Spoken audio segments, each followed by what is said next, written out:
Welcome to the last breakfast. Please enjoy the video. You start by verifying prerequisites and taking the first actions immediately. Confirm a complete backup and a reachable rollback snapshot.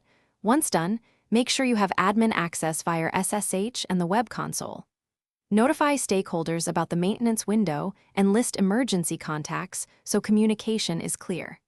Next, lock non-essential changes and disable auto-deploy pipelines to prevent interference. These steps prevent surprises and give you a safe starting point for switching the ideal logic into service mode. You now implement the core switch and manage live traffic carefully. Flip the service mode flag in configuration and apply it to a canary instance. Once applied, quiesce inputs by pausing incoming queues and draining existing connections to avoid state corruption.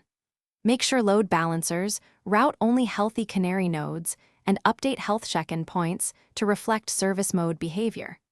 Monitor logs and metrics closely during this phase because subtle errors often show up as latency or dropped messages before full failure.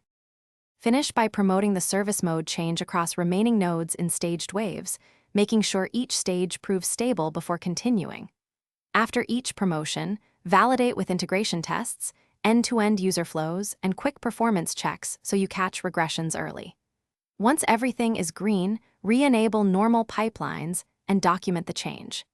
If things go wrong, revert the service mode flag and restore the snapshot immediately. Then notify stakeholders and collect logs for a postmortem. This is the fastest, safe recovery path. Thanks for watching. If this was helpful, leave a like and consider subscribing. See you next time.